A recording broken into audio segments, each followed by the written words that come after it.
Welcome back in our video tutorials going forward from concept to complete build starting a new business. In this video, or in previous videos, we've already got WordPress installed. We've just created our new user and deleted our temporary user, and now we're on the dashboard. I'm going to take a few minutes, walk you through the basic fundamentals of the dashboard, what you need to know, what you don't need to know, what you need to edit, what you don't need to edit, all that fun stuff.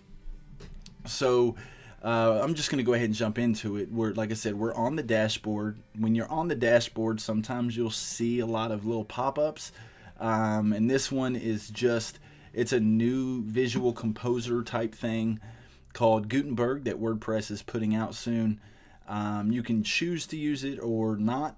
I recommend don't even worry about it because we're not going to be using that today. So we're going to go ahead and click dismiss, and then you have the main, default welcome message. We're going to dismiss that, and now all we have in here are the widgets in the dashboard that are going to show us kind of the overlay of where we sit on our website. You can see upcoming events that take place near you and across the country. For like WordCamp Nashville, I went to the WordCamp Atlanta event, which was amazing back in April.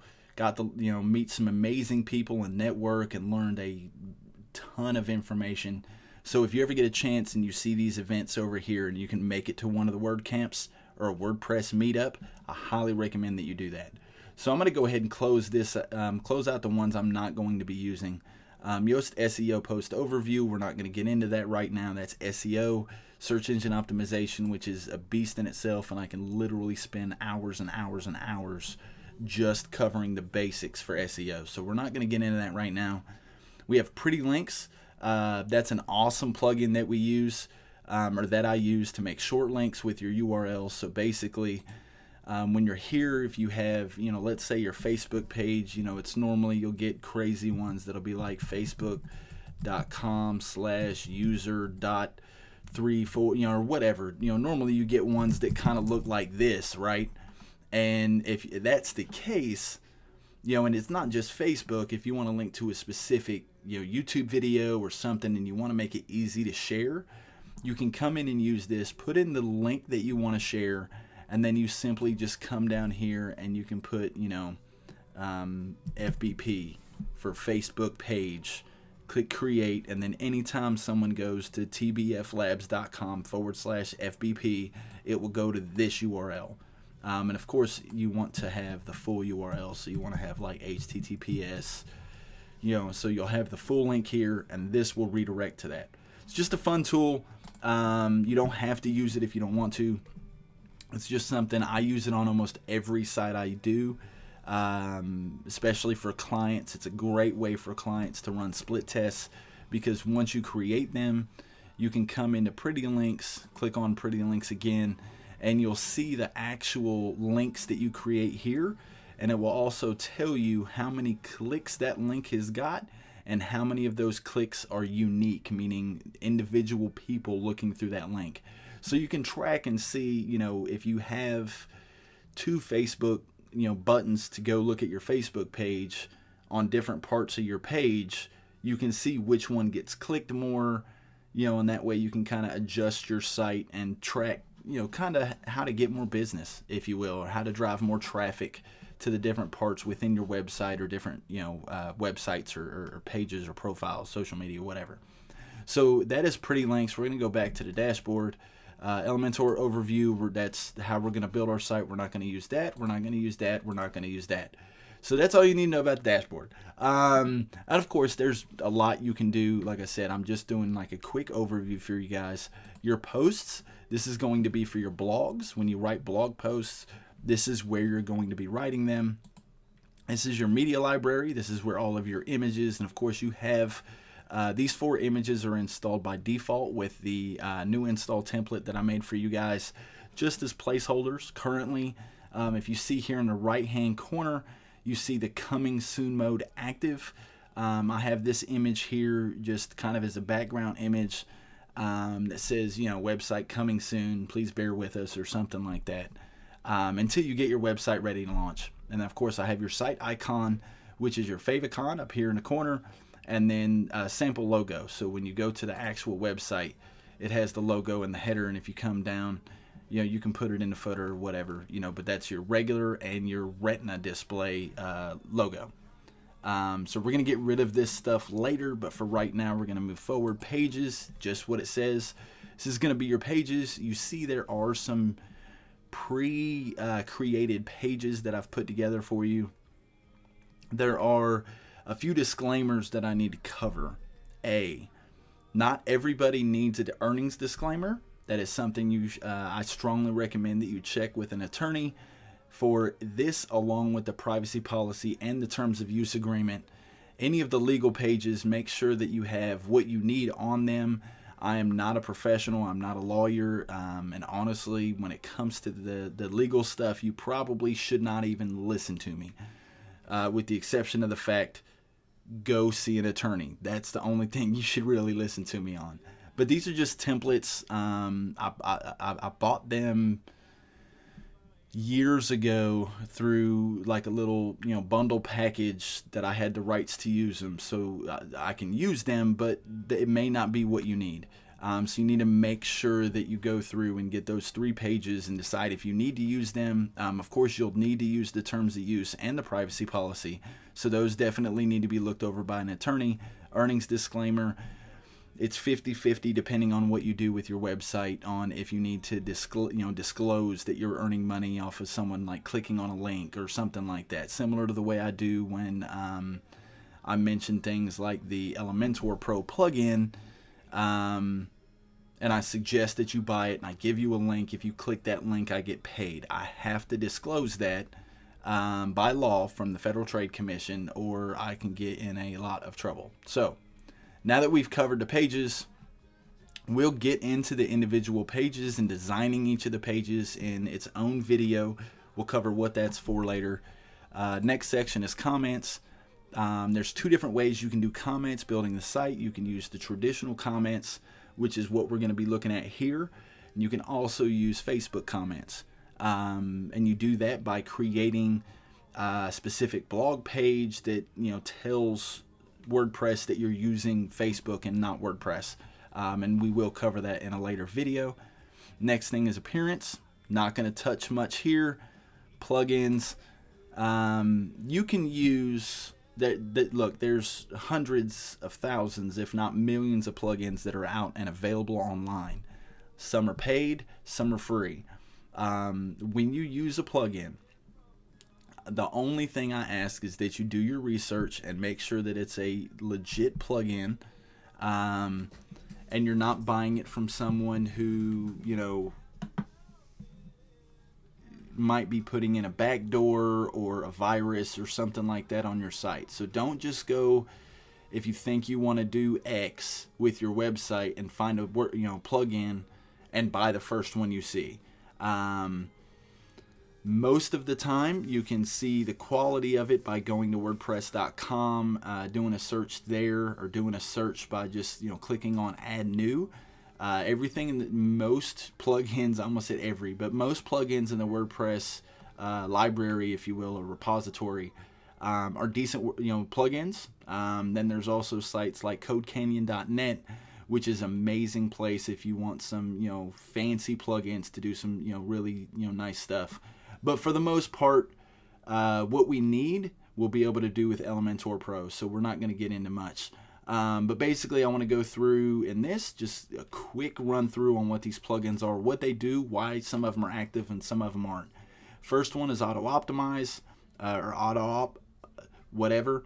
It's one of those ones, I want to say Auto Optimized, but it's see, I can't even say it. But anyways, this just helps with the page speed on your website to make sure that you rank high, and when people go to your website on things like smartphones or tablets, that it loads fast and it doesn't take up a long time, so you're not losing business and traffic to your website because of your page speed. Black hole for bad bots basically traps bad bots that look at your website in a black hole and doesn't let them affect the speed of your website. Cloudflare is a cool thing that will help you speed up the website. there will be, I mean, of course, I will do a video on most of these plugins that need to be, standalone. But for right now, I'll just say Cloudflare is a cool free service. Well, it's a freemium service, so there's a free account and there's paid accounts that really can help you with your website, speed it up, and make sure that when someone looks at it, it loads in 1 or 2 seconds. Of course, the next plugin is for the coming soon page, contextual related posts. Because I'm not going to be using this site to blog a lot, I'm not going to use this. I'm going to go ahead and click on deactivate. But if you did blog a lot, what that plugin is if I go to cjhalleck.com, and as it opens my site, and you see for some reason incognito and my internet with incognito for some reason the last few weeks has been buggy sometimes. But when you go to the site, if you go to my blog or go to a blog post, so let's just go to this blog post I wrote the other morning, you'll see towards the bottom, after I finish the post, it shows related blog posts. So it'll pull based on the content inside of it, and it will give you one that they suggest to be similar to the post, or if there's none similar to it, it'll just throw up some random posts. So it's just a way to keep people on your website and reading your content. So you can choose to keep that plugin or not. Like I said, I'm not going to be using that, so I'm going to be deactivating this. And you can do this if you want to do any of them. You can either click the box and then under bulk actions just click deactivate and hit apply, or you can just simply click deactivate underneath it. Just because I might be doing a few more, I'm going to wait and do it all at once. So next one is duplicate post. This is going to allow you to take some of the one of the templates I made for pages if you create new pages, to cut out the shortcut, to give you a shortcut to skip a few steps. So we're going to keep that active. Duplicator, we're going to deactivate that. We're not going to delete it, we're just going to deactivate it. And then coming down through here, because we installed everything and the site is set up on SSL before we installed WordPress, the really simple SSL is not needed, so we can go ahead and delete this one once we're finished deactivating everything. And then you're going to want to keep the rest of them set. So we're going to come up, go deactivate in the drop down box and click apply. That's going to go in and deactivate those plugins. Once it does that, now I'm going to go through and get rid of the plugins that I need to delete, which I think is just those 3. I'm going to select those, do bulk actions, delete, and hit apply. Now with the contextual related post plugin, I did do some custom coding to that plugin. So when you see the images, it doesn't have, there normally is like a little box that shows the title and text here. Because I do my featured images with the title set to center inside the square, I don't need that, so I took that off for you guys. But so keep in mind, before you delete that plugin, if you delete it and try to go search for it and reinstall it, you'll have that images there. So you can just decide, if you're not sure yet, you can deactivate it and get back to it later. So now that we've done that, of course, we've went over users in a previous video. Tools, you probably won't use much here. Very rarely do I use this unless you're importing data from, WordPress.com blog, or like a Blogger or Wix, Weebly, whatever those other ones are. Next one is settings, and this is where you're going to go in and actually adjust settings for most of your plugins. A lot of it won't be active aside from the coming soon page. I'm going to go ahead and open that in a new tab so we can cover that here in a second. And then of course you have your SEO settings. We'll get to that in a later video by itself. Elementor, that will be a total video by itself.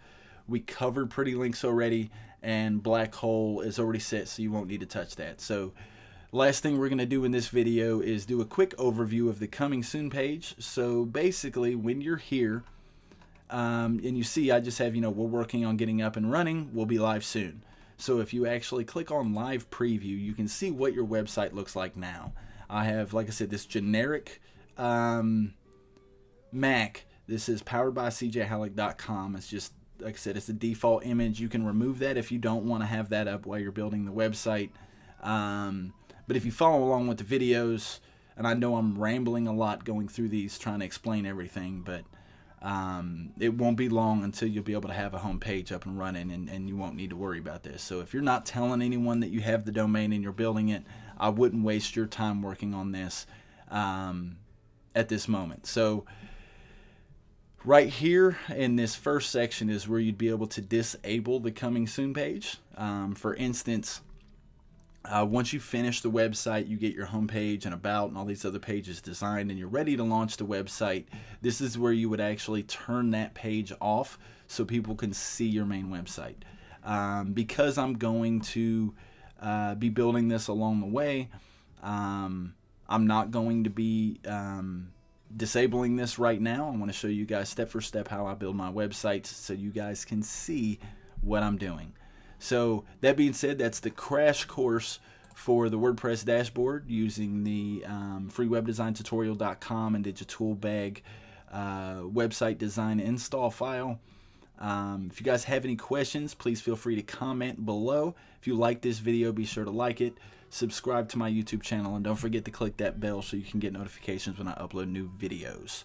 That being said, thank you guys so much for your time. I'll catch you in the next video as we move forward in building our website. Catch you guys later. Take care.